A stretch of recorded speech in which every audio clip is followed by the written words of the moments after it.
other countries. The president also saying this brings the UK into this sort of economic security blanket, this economic alignment with the United States, which is definitely something that business leaders and business owners here would like to hear.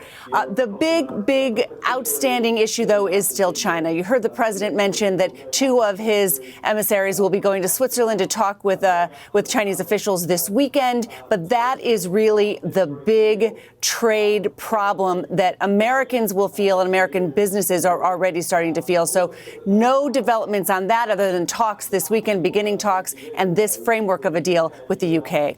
Yeah, Treasury Secretary Besson among those traveling to Geneva to get those talks started. Stand by for me, Christine, if you can. I want to bring in Garrett Haake now, our senior White House correspondent, joining us from the North Lawn again as we watch President Trump in the Oval Office. He appears to have the Prime Minister of the United Kingdom, Keir Starmer, on speakerphone making some comments. We're told that later today we should hear from the Prime Minister as well, his take on this deal that's been announced. But let me bring you in, Garrett, because oftentimes, Garrett, I know that you guys will get a little bit more detail going into a news conference like this, if you will, or maybe some detail after. Can you add any more to what we just heard from the president? Any more details? Well, Craig, sadly, this is not one of those occasions in which the White House has briefed us about what would be the details of this. Only I was told this morning to focus on what some of what they call non-tariff barriers to trade are between the United Kingdom and the U.S. Things like whether the U.S. allows imports of American beef, for example, or a digital services tax that exists in the United Kingdom on, U.S. digital products. These are the kinds of things that this agreement might be trying to get rid of. As Christine pointed out, I think this is very much an agreement in principle that will be papered over at a later date, but it can't come soon enough for this White House. They have been very keen to show some kind of progress after this month since what the president called Liberation Day, in which he slapped tariffs on essentially every country around the globe. They have said that they are negotiating with 18 major economies around the world. This is the first of those to come to any kind of fruition, even if it is a small step towards relief from the tariffs that the president has put in place. All right, Garrett, stand by for me as well, because the president appears to be taking some questions now there in the Oval Office. Let's listen in for just a bit. We'll take questions right after that, but I think you'll get a pretty good understanding of how big it is. It's a very large deal, very big deal. And Howard, go ahead. So the UK is the 6th largest economy in the world and the 4th largest that we export to, right? So it's a huge market, a top 10 market. If you remember Liberation Day, they were at 10% because we have balanced trade with the UK, right? They say they have a surplus, but of course that counts gold bullion, which is, so let's just call it balanced trade. So how do you open up a market in balanced trade? People think it's impossible. They've always thought it was impossible until President Trump came on the scene and changed the way things work. So here's what we've got. We've opened up new market access, ethanol, beef, machinery, all the agricultural products. They've agreed to open their markets, and that will add $5 billion of opportunity to American exporters. So the question is, why would they do that now? Because they've never done it before. And we still have our 10% tariff on, which will produce $6 billion of revenue for the United States. So the idea was, how do they keep their jobs, protect their economy, and do the best for their people while opening the market for us? And the way is they studied it, their team was exceptional, and they tried to figure out the markets that they're importing from other people and try to send them over to America. So why were they always favoring others and not us? And what they've done is they've found the ways to do that so that we have new access, right? But the UK workers are protected, and that was the balance. So we did a deal with them in automobiles, and if you're not building here, we charge you a 25% tariff.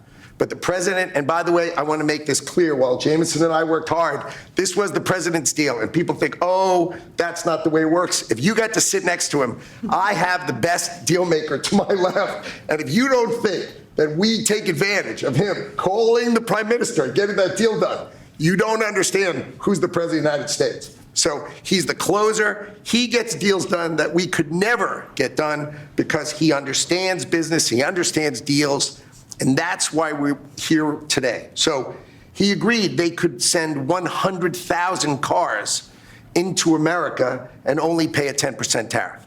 And that protects their car industry. And remember, we do 16 million cars a year. So this is only like 0.6%.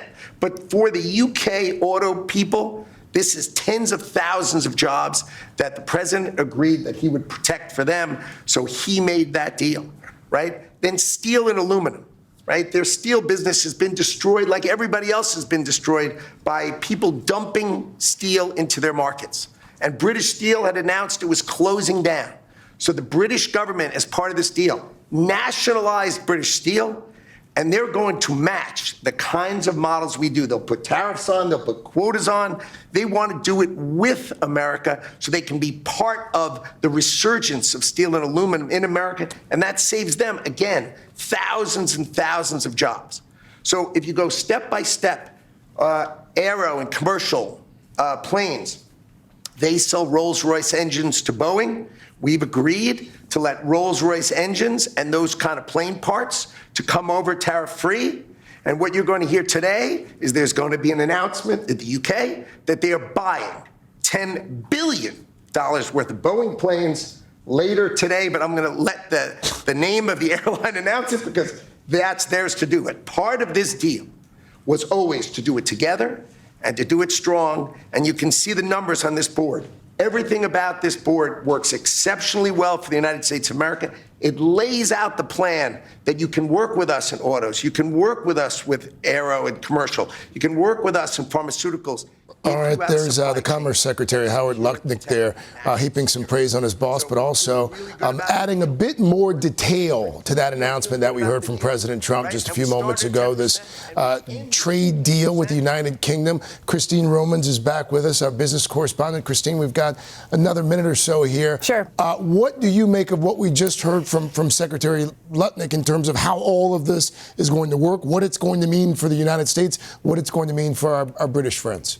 What we heard there was some give and take. You know, we heard that the U.S. is now going to be able to export more of its farm machinery and farm products and ethanol to the U.K. And the U.K. is going to be able to export 100,000 cars a year with a 10% tariff, not a 25% tariff. And that is a big concession for those U.K. automakers, which sell mostly luxury cars into the United States. It's a big job center for there. So you can see the push and pull. We're hearing about aircraft engines and aircraft. So you can see that they found a way to make a deal here that both sides can say is a win. Now they've got 18 more to go, and then maybe 100 more countries after that.